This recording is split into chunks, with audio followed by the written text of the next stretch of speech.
Alright guys, this is day one of repair. My previous video, do you remember the bike? Now, doesn't quite look the same, does it? The head, which is down there, okay, it was the piston. I keep the small ends off just in case they fall down. I think you can see what it looks like.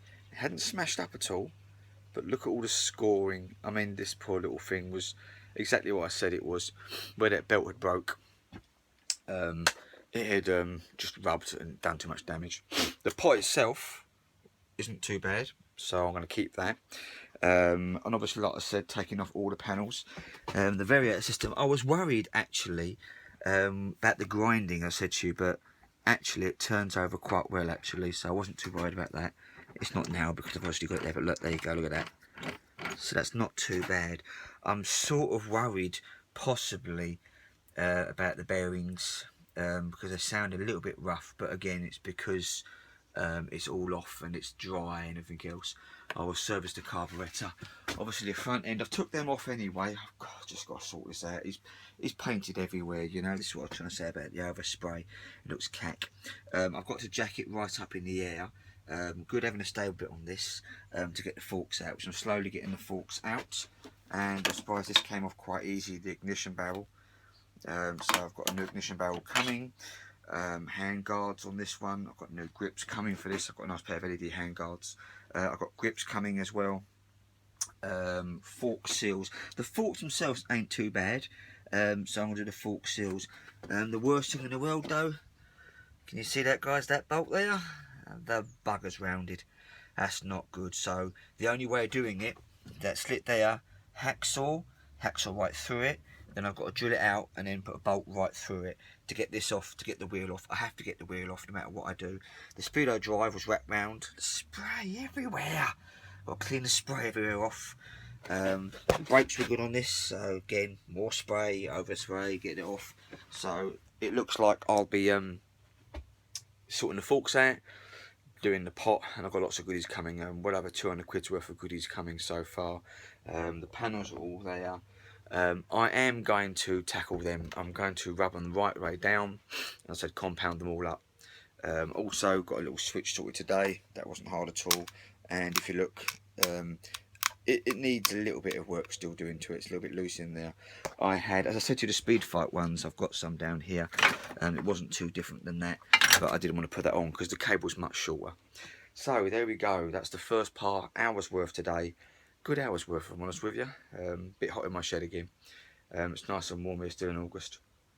Yeah, so when I'm gonna get the barrel on, get all that on there, and I may actually see if it turns over. I think there's got to be a stage where, if the engine's knackered, there's no sense of carrying on with the rest. So the piston should come today or tomorrow, and you know, I would say that was like also cheap oil, but I know the little belt snapped, and it's a bit hard to show. There's one right in there. It's only on the Gilleras that have it. All the other ones have electronic ones. This is the old compound of a manual one. So there you go. Right, I'm going to carry on with this video, so wait for the next update.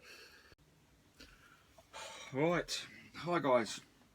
Well, after a morning's work, and I know the bike still looks a bit strange, changed the piston this morning, redone all the gaskets on it as well. That's a must, you know, no sense when it's water cooled to mess around. No water in there yet, okay. Just put the exhaust back on, and I've just cleaned the carburetor. That was all really stiff and jammy up here. And just put some easy start in it.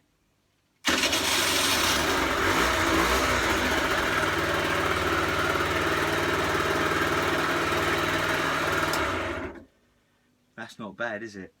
Sounds a bit rough. Now, what I had with this one, coming to the camera, what I noticed when I left the head off for a couple of days and I went to turn the block, and I think on the other video to this, the beginning bit, it was catchy. So what I had to do was put some 2T oil down it to keep the bearing free. I think water had been getting in there possibly. And I found out why it went in the first place, and the guy who owned this bike before was going to kick himself. Remember I said about the little tiny belt? Well, he did. He replaced the belt, top marks, and he forgot to put the oil pipe back onto the carburetor. So it was running dry, and that's what's happened to this. So it's a little bit dry, so I think it needs a good old run. Anyway, there you go so far. Clocks look a bit funny, don't they, here? I've still got to get these down, okay, and I've got the battery on charge like normal, and I've got some new ones of them for it. Where are they? No, that's the question bit. Here they go. Oil seals. They're the next thing to go on for me now. But anyway, the head is all nicely down now. You can see that, can't you? Yeah, nicely down. A little trick though. The rubbers on these, let me show you.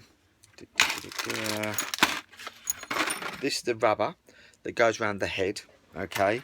And this is the rubber that goes inside the head to stop the water going into the piston. The other one's the outer one. When they go on, they just keep coming off again. There should be, like, sometimes I had little lugs you can push them in. An old trick, grease. Just get some grease and run your finger around it when you're putting it on, and that won't come off. I mean, the worst thing you want is it to move. You squish it down and it's just wasted it, and you've damaged the thing as well. So top tip, little finger grease around it. It won't cause any damage whatsoever to it. Nothing, no damage whatsoever. Right, so I've just started it first time. I'm now going to put a bit of water in with it to make sure the head's down nicely. It's not a noisy bike, except you can hear that. I don't know if you pick the microphone on here picked it up or not, but it's a little bit grindy, and I think that could be because it was run dry. Anyway, let's see what it runs like again with some water in it, and go from there. Next clip to this bit now will be the fork seals, and that's a big bugger. And as I said to you earlier, the reason being is because this bloody nut here is seized in, which means I can't get the front wheel off. So I'm going to have to cut it and then drill it out and put a new one in, get the front wheel off, I get the forks out, and the forks are a big job. I don't do forks. But you notice what I did here, guys? Can you see that? Alright, looks a bit, but the last thing you want is the calipers, the reservoirs full of oil to go upside down, because you could possibly get oil in them, you could get air going in the pipe system itself, and then your brakes are going to fail, or be really spongy. So take them up while you can. Anyway, this is a bit of rope just hanging on the shed there. That's a must if you're doing things with this. Clocks were a little bit jumpy actually, but again, I'm going to check all the earths, and you know, it's just wired up pretty badly as it is. But that's so far. It's the piston, head done all right. The clutch variator and belt were good as gold. You got oil in it now. I'm going to take a little bit running through, but it's definitely coming through. I did test it as well. Ignition barrel, and this one here goes in for the boot, and obviously the little boot in there, isn't it? And to get the back seat off. So I've got to drill that out and then put the new one in, because you can't get them out any other way because the clips are out, and you need the key, which I haven't got, hence getting a new lock. Right guys, wait for part, I guess 3 add on to this. Right, sweating. Now I know I don't doing fork seals. Anyway, there they are. There's the fork seals all off. There's the new seals. I've cleaned up the covers. Remember to keep the springs, okay? These were black, found out they're blue.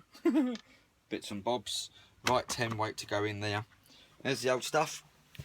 What do you expect? Smells a bit. And there's the springs, coils, and everything else that goes in with them.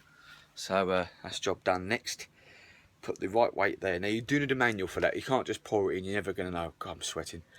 You're never going to know what it's right. So you do need a manual for that. Go online, but I've got a manual anyway. So I'll look up what exactly to put in. Don't just put 500 mils in of each, because I've got a litre here. I could be wrong and it could bounce everywhere. And yes, the bike is still looking a little bit worse for wear now. Yeah, I've got to take all this off. You know, I'm wondering how to get all that off. You know, petrol's not going to take it off, I don't reckon. I'll just have to see what the best way to do is. Anyway, there you go. That's all the mechanical side bits done. It now runs. I don't know if it runs down the road. Obviously, I've got a road test it. So guys, I'll put these back on. I've got to start on the panels then, and I'll do another video. So this is the end of this one. Alright, so guys, please like, subscribe, watch part 1, this is part 2, and it'll be part 3 when the bike's in the garden, all done up looking white and red decals, and that should look quite nice, I reckon. Bits are falling off. I've got some bars to go on here, some guards with little LEDs on, hand guards. got some extra stickers and bits and bobs and mirrors there. So this bike should look really nice when I'm all done. And should be a credit basically to the person who ends up with this. So right guys, thanks for watching this one.